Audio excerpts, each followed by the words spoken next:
Hey everybody, Jochen Hayden here, and I'm back with the Desert Wolf versus Wirraway Ace War in the Pacific campaign. This is scenario 1 with stacking limits, and we will be watching the 13th of November 1942 combat replay and analysis. Let's go. Okay, here we go. We're back at it again. Let's do this dang thing. November 13th, 1942. No idea what's going to happen right now. Everything's a mess. Is it though? I don't know. Okay, CVL Chiyoda at really? That's interesting.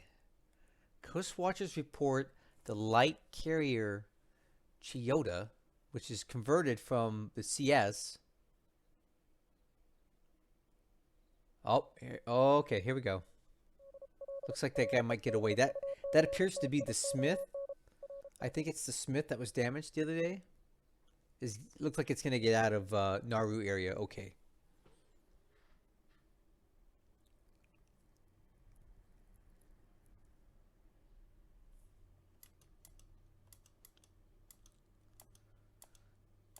Okay, get some daylight. Let's see if the Coast Watchers report any Chitose at Tulagi. Really?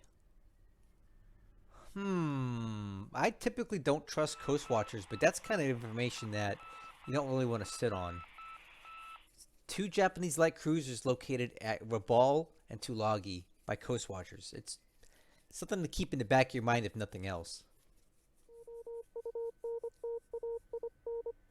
Okay, we're going right into the AM phase of the air war. It does not appear we're going to have any kind of naval combat this turn at this point. Unless there's a sub that pops up somewhere.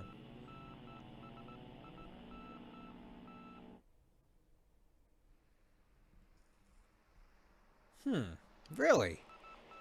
I'll be interested to look at what we're spotting out here.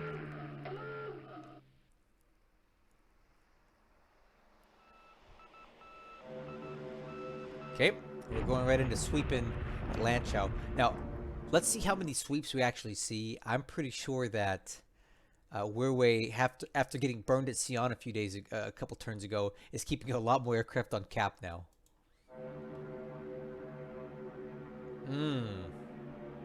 Okay, so look what we're seeing here. So right now, Desert Wolf is sweeping again, just like he has been. He just keeps feeding these aircraft into the blender, and I think what's happening is we see these nicks back, right? Probably because Wirraway is anticipating bombers coming in to do exactly what we were talking about last turn, bomb the damaged aircraft. But these nicks may not survive these sweeps to deal with the bombers when they come, because these aren't exactly the best fighters against fighters. So let's go ahead and see what happens here. And it's okay. As just as soon as I say that, the Japanese do excellent and just completely wipe out these hurricanes. So maybe I misspoke. Maybe the Knicks are doing better than I thought. However, this is not a lot of aircraft to put up, and I know that the Allies have more. By the end of this day, you're going to see these guys bled dry. Let's go.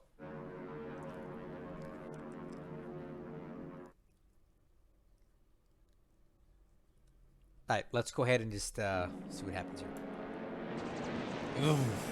So I saw a lot of Knicks taken out that time. Does not appear that this was an even trade. Okay, these P400s, which appear to have done pretty decently last turn, they're coming in now. See what happens here. Ready? Watch for the little explosions, all right? Ah, the Knicks, man. These guys aren't... I'm concerned about them faring poorly against the single-engine fighters and not having any left when the bombers show up. The Allies just have endless amounts of aircraft to feed into this blender. Okay, this time around, the P400s are not doing as well, but it's back and forth. These guys appear to be a little more dangerous. And you see how the cap is continuing to reduce? Yeah. I think I think the Japanese are starting to lose these trades. If bombers come to Taung Gyi this turn, I think Wirraway is going to be in a lot of trouble. He has no cap left. They've been swept out. Okay, anyway, we got Betty's coming in from a long range. I'm not quite sure what base they're operating out of. Maybe Hankow? And hitting Lanchow. Hankow, Lanchow. They do some minor damage here. Nothing crazy. Wow. That's a lot of Bettys.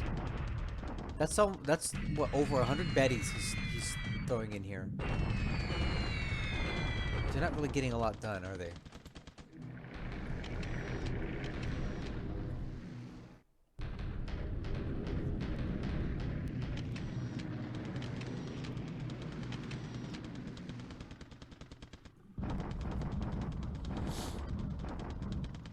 Okay, sweeping over there.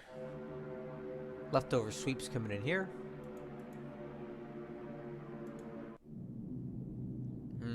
My favorite aircraft.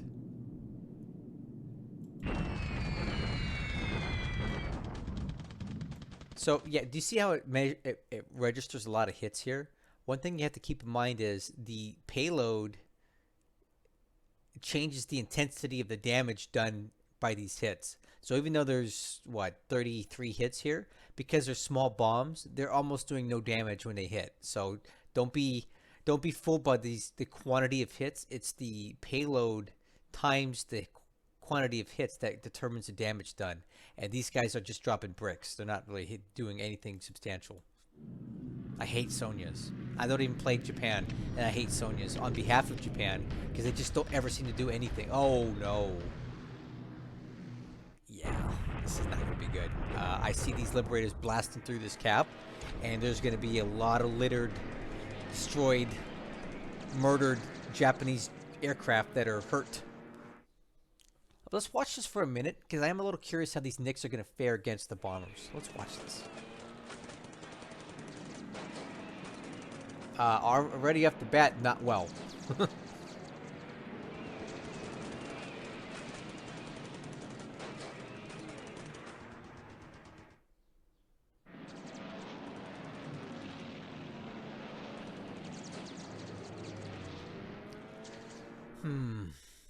One complaint I've always had about this game is the power of the Allied bombers' defensive armament. Yeah, I know it's good, but it's just so overwhelming that the Japanese interceptors never have a chance to do anything really major to these guys. Look at this. These Liberators are slicing right through this cap, and maybe that's how it goes, but oh gosh. A clear sky over target. This is gonna be bad. Okay, 1. I'm gonna keep track. 2. 3.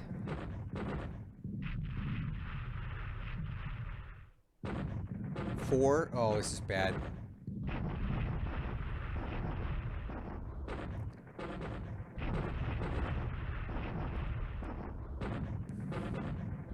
So there's 4 aircraft listed as destroyed right now. 6, 7.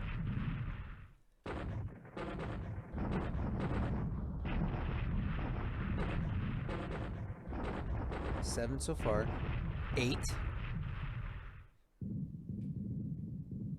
9. Yikes. 10. 11. 13. 15. Oh, man. 16. Yikes. Make it stop.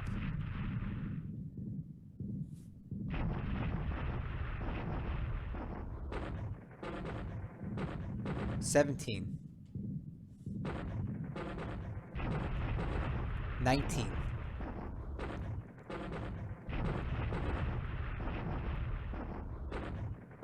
20.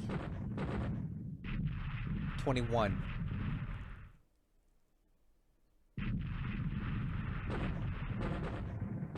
22. So I don't know how accurate this count is. I'm just gonna keep track and we'll compare it. So 22. It just doesn't stop.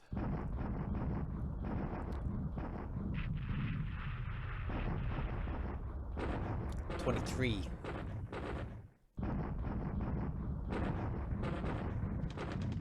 Oh, more. There's more. 23. So 23.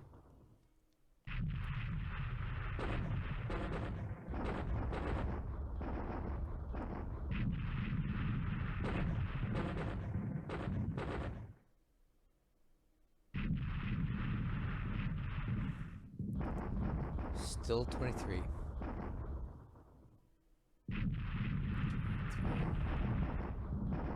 24. 25.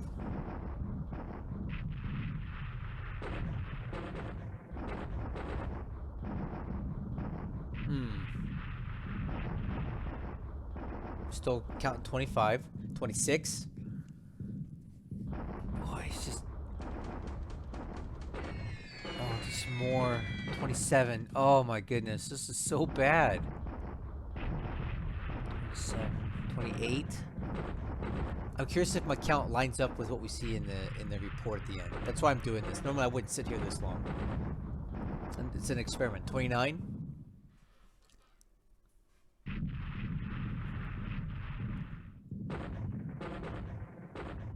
29. 30.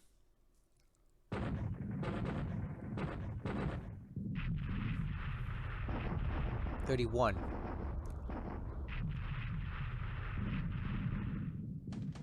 Okay, there's more. 31.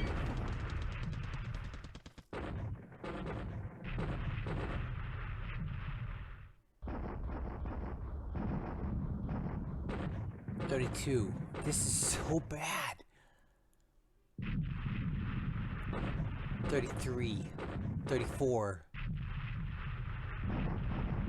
Dude, make it stop. 34. And there's... Oh my gosh, come on!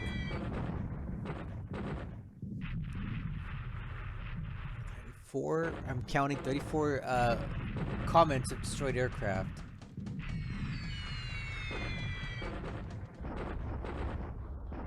34. 35. 36. 37. 38. Jeez, there's nothing left.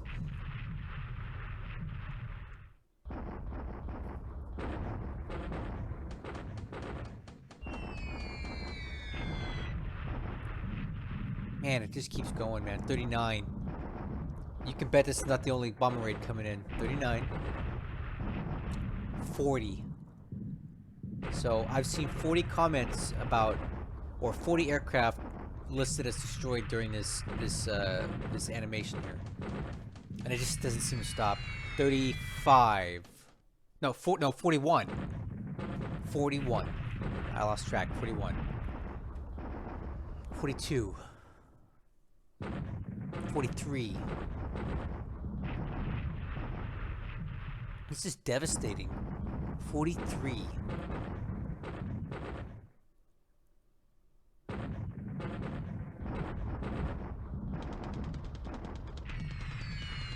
can't believe they're still coming. Okay, 44. I think I may have missed it. I think it's 44 right now. 46. How can there even 47? Is there any aircraft even left there? 47. 48.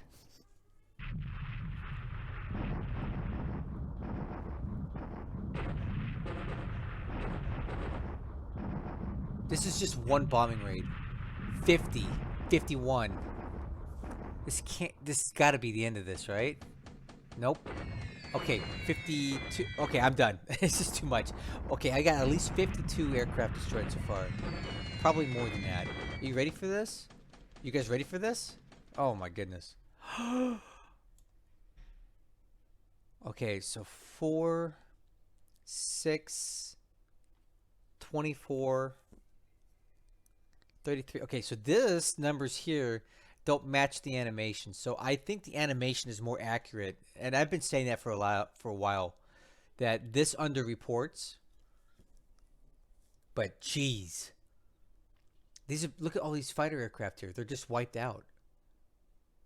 And this is what DesertWolf said would happen too. He said it's dangerous to put your aircraft in a non-railhead airbase, well, one that you can't get them out of, because if they're damaged on the ground, if they get bombed, this is what happens. Look at this trade. One liberated damage for maybe over 50 aircraft destroyed on the ground. This is terminally bad, and I can guarantee you there's more bombers coming. Oh no. These full Mars. Look at these full Mars. What are they going to do? Let's see what they do. They get through just fine. All right. I'm just going to fast forward. We're not going to go through that again. But there's going to be nothing left here. Oh, wow.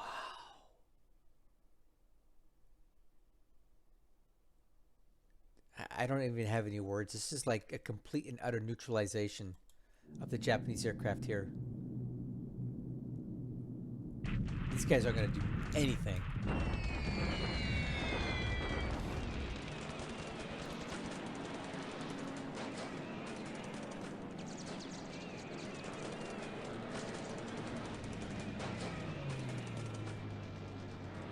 This almost doesn't even seem fair. These 4-engine bombers are just so OP against Japanese aircraft.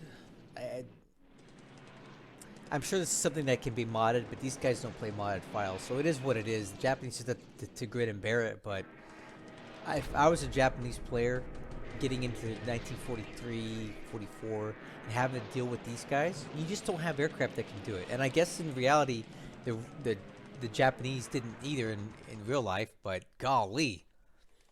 It's a game and you gotta want to be competitive here, but it's not. We'll watch this because it's small unit action.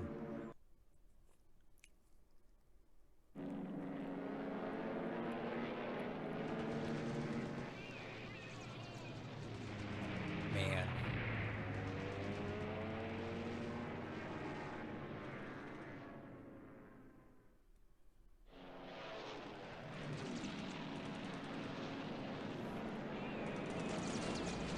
So clearly the Nick is not that competitive against P-39D.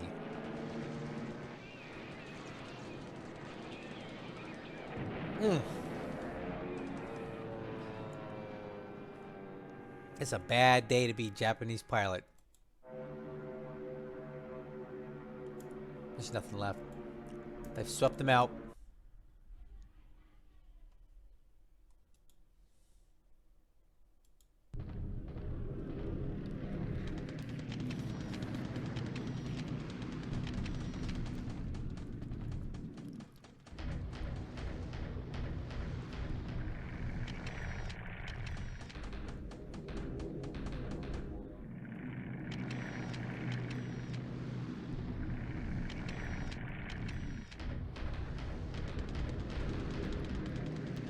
Alright. Back into China. God, just the endless streams of allied aircraft. They can just keep throwing squadrons into this all day long. That was just the AM phase, guys.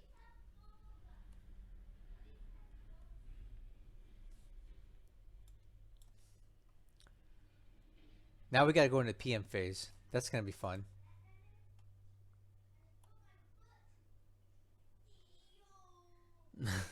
Don't mind the noise in the background. My kids are having a good day.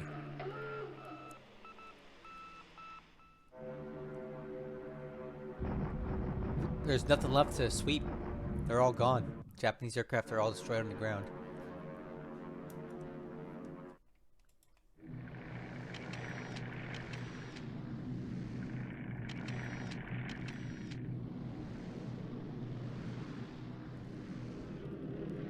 I legitimately feel bad for Wirraway.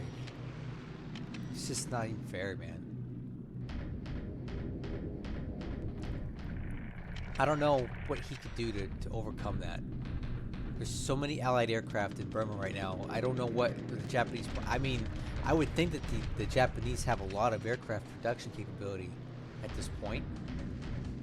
But the attrition rates that he's been dealing with, I don't know what his industry looks like to even tell you if he is able to keep up with these losses, but my gut is telling me no. And who knows about pilots? Now, I'm sure a lot of these pilots that the Japanese are losing over Taung Gyi are recoverable because they're over their own hex. So it's not like they're going to be MIA or anything. But geez. All right, now we're going to move into land combat, and we'll see how that goes.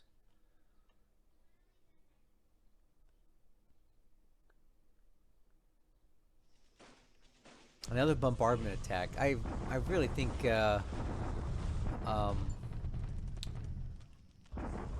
Wirraway needs to be a little more aggressive right now. He's got to be looking at these numbers and seeing how weak the Japanese are. One good attack here could just drive half of these units out of the hex. Okay, another bombardment here. I don't know why he keeps bothering. I don't see him wearing this down. That's it. Nothing else for the ground. So, a really bad, hard day for the Japanese in Burma. They have not been able to follow up on their incredible success from 2 turns ago, and now they're paying the price, just like DesertWolf said he might, for having aircraft stuck in a hex that you can't evacuate them from when they're damaged. And there's basically nothing left. I dread the numbers we're going to see when I go into the analysis here. We may see 70 aircraft destroyed on the ground, and that's just par for the course for poor Wirraway here. He keeps getting aircraft lost. He loses more aircraft on the ground than in the air, and that's hard to deal with. Like, if I were him, I'd be like really like upset about that. And that's just in the last couple months I've been watching this thing, right? This has probably been going on for a while. Okay, we got a new destroyer coming in at East USA. Now the squadron in Aden. A convoy which is going to bring different goods for Cape Town. Man, that's a tough one. This was a bad day for the Japanese. Really bad. Look at this. Aircraft losses. 118 to 32. 118. Look at these ground losses today for the Japanese. Look at this. 40 Zeros, 26 Tojos, 25 Oscars on the ground for Nicks. And that's not counting the air-to-air losses. The Japanese are utterly devastated, destroyed on the ground. And that's been par for the course since we've been watching this campaign. I don't understand these ground losses. This just seems like serious mismanagement. I don't even know what to say. Top pilots. 15 total pilots lost that aren't coming back for DesertWolf. No army lost points for either side. There was no ground combat except for some bombardments, and it didn't equal anything. Ship sunk this last turn. Nothing to really speak of there. All right. Yeah. So for the turn, the Allies gain an additional 58 points, bringing the Japanese win ratio down to 1.604. I think we witnessed the high water mark of the Japanese campaign here about a month ago, and we're now on a downward decline. That's what I'm seeing.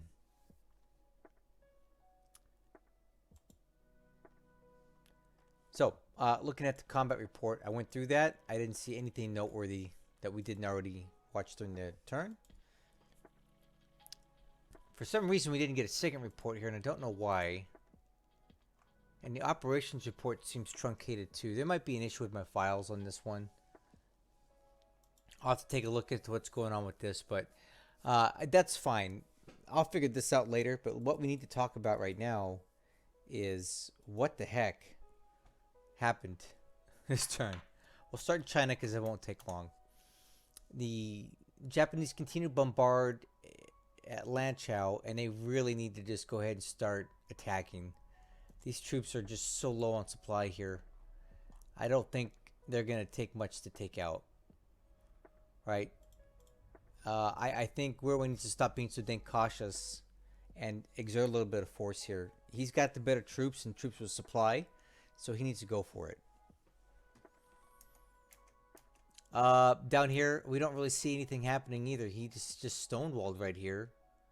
And I don't know what his plan is, but he will be breaking through here. Now, I thought this was interesting. I don't recall seeing this unit here.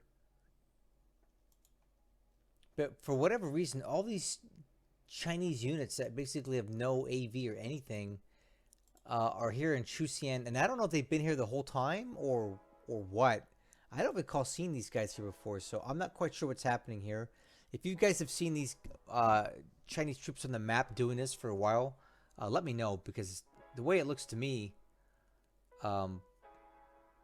this is kind of weird. I don't know what's going on here.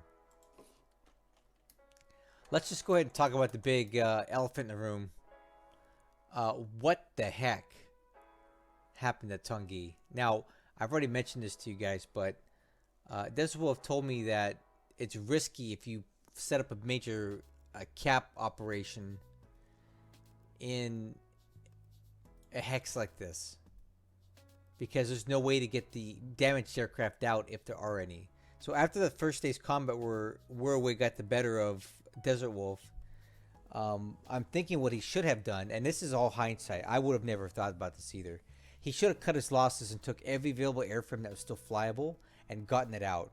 But he decided to stick around for another day yesterday, and a lot more of his airframes got damaged, and now they're grounded, right? So today, the endless waves of Allied aircraft come in and swept the cap out, and then the bombers come in, and that's why we sat there and watched this so long. I was counting how many aircraft it was reporting destroyed, just to see if it added up to what the combat report said, which it never does, and it didn't. And it ended up being even more than that when we looked at the intel report. But he left his aircraft there too long, and now he's got aircraft that are disabled and can't fly. Maybe a few of them will get airborne tomorrow, but they're going to be destroyed. So if he was smart, he'd take whatever, cut his losses, and get the rest of the flyable airframes out of there and evacuate them. And whatever's on the ground here is dead. It's a big mess. I was really excited a couple days ago when Wirraway had that big success in the cap trap, but he wasn't able to back it up, and now he had to pay the price. And quite honestly, when you do the math, I don't think it was worth it now for him, because he's now lost more aircraft than he shot down over the last couple days, and a lot of these guys didn't even have a chance to fly. They were broke. It doesn't seem worth it to me. I'm sure he didn't expect that to go that way, but he underestimated DesertWolf's sheer quantity of aircraft in this region and was not prepared for the wave after wave after wave. And then when you're looking around here, we have plenty of full-strength squadrons or near full-strength squadrons left, right? Like these P-39s. They're quite fine, okay? Let's look at Akyab. We've got Hurricane 2Cs, which are just absolute shredders, right? These are fully intact. What else? What do we have here? Look at that. We have P-40 squadrons with high numbers still. Full Mars with good numbers. And look at this. These guys are even getting kills, man. Look at this full Mars squadron over here. These guys have been doing good too. So it's Wirraway needs to figure his situation out in Burma and quick, because the losses he's taking here are unsustainable. I hope he can figure out a way to resolve this issue, but it ain't looking good. Yeah, it's been pretty quiet around the rest of the map here. Now, one thing I thought was a little interesting slash concerning slash something that I think DesertWolf may want to start looking into is the fact that we had Coast Watchers reporting um, the Chiyoda and another ship here at Lunga, or Tulagi rather. And that, again, I don't know what's going on with my operations report, but see, the Chiyoda was spotted at least once, and then something else was spotted, another CVL at Tulagi. And you would have to think that those two ships are going to be paired together and possibly sent towards Nauru, because that's where all the action seems to be happening, right? So I don't know how trustworthy these coast watchers can be. I found them to be somewhat inaccurate, but they're not always wrong. So hopefully this will pay attention to that and takes the appropriate precautions. So we have the Smith that was damaged 2 days ago now. It's still alive and it's working its way out of combat. It's still sighted, but it's getting further away from Nauru that it should be able to get back to Tabatue without any issues. The Casson got back and it's going to start getting repaired here soon. And then I do believe those other two destroyers are here. These guys made it back. They did accrue quite a bit of damage due to running at full speed for all the time they were out there. So they're going to have to patch that up. And other than that, I'm not getting a lot of good indication as to where DesertWolf is going next. I'm not seeing it based on the available information we have here. One thing that I the one thing I would like to know about is what is the plan for these troops here on this amphibious task force, which has been sitting at Abemama for a few days now. There's tons of troops on these things. Where are they going? And what are the plan for them? So this looks like an invasion force to me, right? But well, maybe not. We have a defense battalion, CBs, tanks. I don't know what these are for. On second thought, this looks more like a garrison unit, but I don't know where they're going. So hopefully within the next day or so we get some clarity as to what the plan is for those guys. And one thing, remember the light cruisers that were in Canton a day or two ago? Well, they've moved up now to Arroy. And again, I have no idea what the plan is for these, but we have 4 light cruisers led by the Honolulu now up to Arroy. And that's about all I know. The only thing I looking through the map here, the only thing I saw that might be a little concerning is this. There is what appears to be a heavy cruiser formation moving southwest, which would be this direction. And I don't know where they're going or why they're there. But these are some pretty big guns. So if DesertWolf is going to keep sending destroyers out in the Nauru, he might want to be careful not to run into these guys, because they will slice and dice those destroyers up real quick.